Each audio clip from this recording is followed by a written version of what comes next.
very good day, and we welcome you to our program. I am so excited to share a truth that I got from the Lord just the other day with you. I trust that you are well. I trust that you are speaking life and not death. Watch what comes out of that mouth, sir. Madam, watch what comes out of that mouth. You know, I tell you that story many times about the old farmer. So negative, folks. So negative. I'm talking about a farmer because that's where I come from. When he wakes up in the morning, he sees the sun come up, he says, "Here comes the drought." The cameraman's even laughing. By lunchtime, the clouds start coming up. He says, "Here comes the floods." He's never happy. He's one of those guys, you know, that glass that's half full of water. He'll say it's half empty. You and I'll say it's half full. Watch your words. There's power in what you say, positive or negative. I read a beautiful article the other day about bees, honeybees, around the preacher's lips as he utters the sweet words of Jesus. An old story, but it does illustrate how folk are desperate to hear the sweet nectar of the Word. Isn't that true? I love it. I love sitting down, listening to a man who's met with God, a man who's had experiences with Jesus.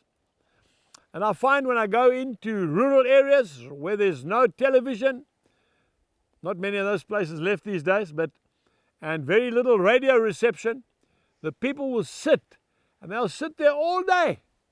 In fact, if you don't preach a sermon for less than 2 hours, you're not even a preacher as far as they're concerned. The honest truth. Sit there and drink in the nectar of God. They don't want stories, they want the Word of God. You know, Rodney Smith, they called him Gypsy Smith in the old days in England. He lived in one of those painted wagons, and he came into a wonderful experience of Jesus Christ. And he used to preach off the back of his wagon.